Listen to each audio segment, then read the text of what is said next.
What's going on, everyone? Thank you so much for watching and tuning in to another episode of the Cover 2 podcast. As always, I'm your host, Lawson Turner, and I know I didn't get this uploaded the day after the game, but better late than never, as I say. But first, before we dive into Game 3 of the Dallas Mavericks and the Minnesota Timberwolves, be sure to check us out on Twitter at the Cover 2 Pod 26. 2 on Twitter is spelled TO, and link will also be in the description to make it a little bit easier to find. So let's dive on in. So game three was Sunday night, as it is now Tuesday morning at the time of recording, and thoughts and everything that's gone down to think about this game and this series. This is just a bad matchup for the Timberwolves. Like with when Dallas at the trade deadline decided, let's go get Daniel Gafford, let's go get Derrick Jones Jr. at a vet minimum, and let's go get PJ Washington. Like those moves really filled the holes that Dallas had. Not saying that they had many, but they needed another wing defender, Derrick Jones Jr. is that. 3 and D, PJ Washington, can you hit a corner 3? Can there be nights where you go off for 20? Absolutely. And Daniel Gafford would need another rim protector and a lob threat, and Daniel Gafford is that. But let's dive into game 3. Mavericks go up 3-0 behind Luka and Kyrie combining for 66 points, 33 apiece. Let's start with Luka Doncic. 33 points, 7 rebounds, 5 assists, 5 steals, and a block. He's nothing short of fantastic on the offensive end, and on the defensive end he's been really locked in. And I know for the majority part of his career it's, oh, Luka doesn't play defense, Luka can't play defense, this, that, and the other. But through the entire postseason, he's led the entire NBA in steals, in deflections, and he's holding opponents when guarded by him to shoot 41% from the floor. And that numbers don't lie. Numbers don't lie. And Luka's been doing it on both ends all series and all postseason.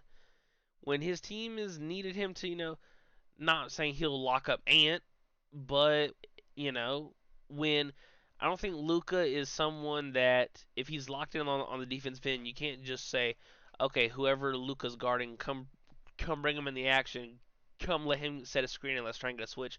Now, it's what you should ideally do to try and wear him down on the defensive end, because if he's exerting so much energy on the defensive end, he can only exert so much more on the offensive end, especially throughout the course of a game. Let's move on to his co-star, Kyrie Irving. 33 points, 3 rebounds, 4 assists, and he was awesome.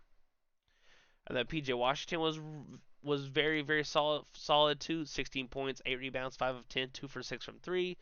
And when Derek Lively went down, I was like, that might give a spark to Minnesota, because Derek Lively has been fantastic all series long.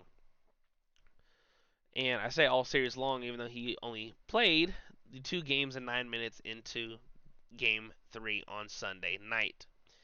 Daniel Gafford, even though his box score numbers weren't like eye popping or jaw dropping, 5 points, 3 rebounds, 1 assist, 3 blocks. Can you defend the rim?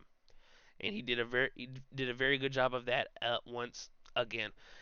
Now let's dive into the Minnesota Timberwolves. I feel like when they get into the half court, you want to gouge your eyes out. Like, it is not pretty at all. It's a lot of what can you create? And Anthony Edwards was aggressive in game 3. Not as aggressive early as I wanted him to be, but he was 11 of 24 from the floor for 26 points. 26 points on 24 shots is not ideal at all. But 14 of his 24 shots were in the paint. And he only took 2 threes and missed them both. And he had a crazy poster on Daniel Gafford that really swung the momentum in Minnesota's. It put a lot of wind in their sails, and you could tell from the intensity on the defensive end to them getting out in transition. Now, Dallas outscored them 11-4 in fast break points, but the thing with Minnesota, they shot 17 more shots. Dallas was 38 of 68. That's 55.9% from the floor. Minnesota was 43 of 85. So you're getting 17 more shots. You won the turnover battle. You won the offensive rebounding battle and the second chance battle. But what's the big like? Even though it was tied late and Dallas pulled away late, it didn't feel like the game was really in Minnesota's balance. This whole series just felt like, oh, it'll be close, and then Dallas will go on a 10-2 run late and pull away. And that's exactly what happened. Let's talk about Anthony Edwards' supporting cast. Mike Conley, I thought he had a great game three, just like he did in game two. 16 points and 4 assists. I thought he was solid. Karl Anthony Towns is still yet to show up. I don't know what happened to Cat.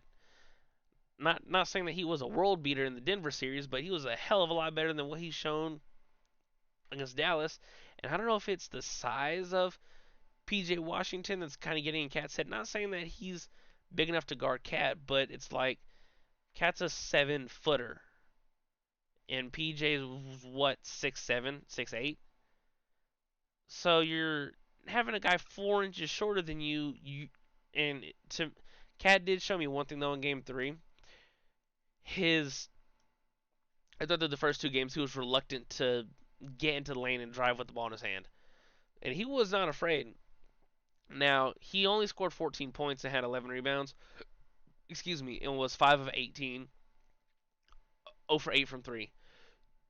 Excuse me. I don't know what the thing is in Cat's mind that he's a fantastic shooter. He's a fantastic big man shooter. But the thing to me, it's like, why upchuck the woodchuck if you have a 4 to 5 inch height difference over the person that's guarding you? Get your big ass on the block and go post up. And I know you're playing second fiddle on offense to Anthony Edwards, but this should not.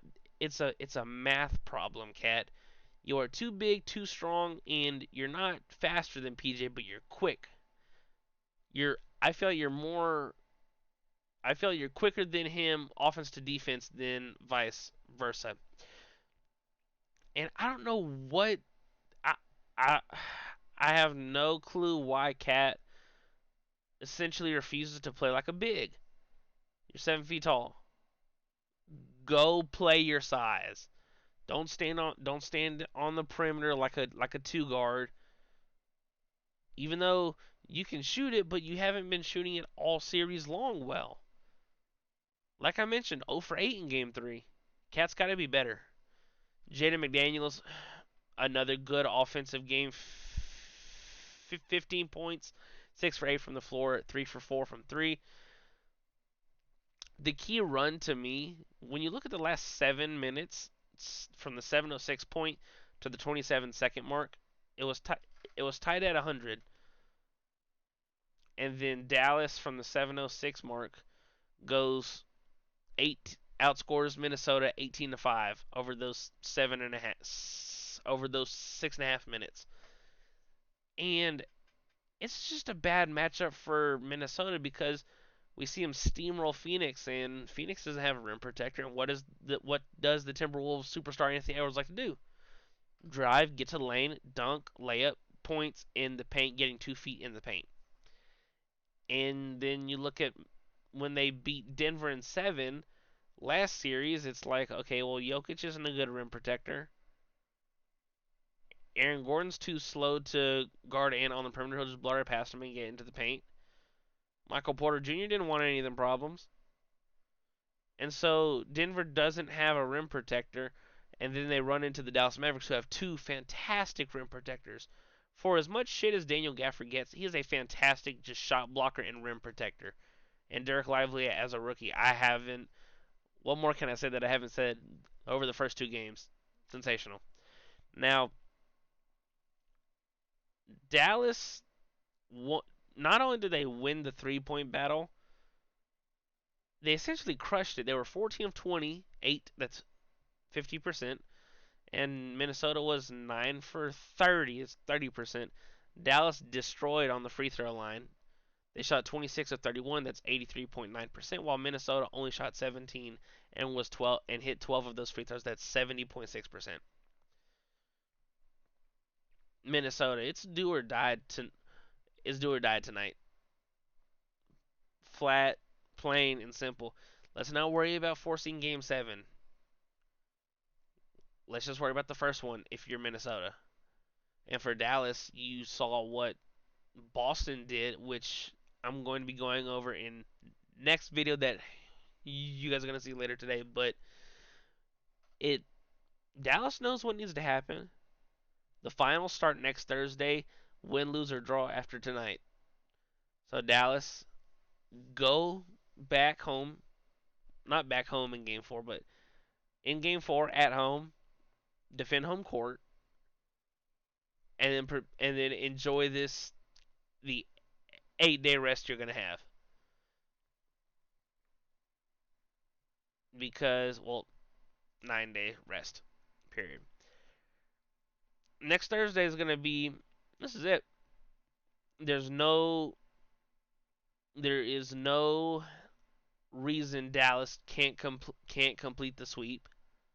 There's no reason. I'm expecting Luka. Do I think he'll get low 30s and 5 more steals? The 5 steals would be crazy, but I could see Luka and Kyrie doing maybe not 66, but there's 60 is 100% on the table with both of these guys. The way how confident they are, and Luka doesn't know what Luka doesn't know how to close out a game 4 and go to the NBA Finals. Kyrie does. Kyrie knows how big this moment is. He knows what more than a week rest will do to Luka's dealing with a bad calf too. They need this rest, and that's why I think Dallas closes it out tonight, and they will represent the the Western Conference in the NBA Finals. Well, that's all I have for you guys for this episode of the Cover 2 podcast. Be sure to give me your thoughts, opinions, concerns on Game 3 and Game 4 tonight. Does Dallas complete the sweep tonight? Well, thank you guys so much for watching another episode of the Cover 2 podcast. For the Cover 2 podcast, I'm your host, Lawson Turner, as always, and thank you so much again for watching, and I will talk to you guys in the next one. Peace.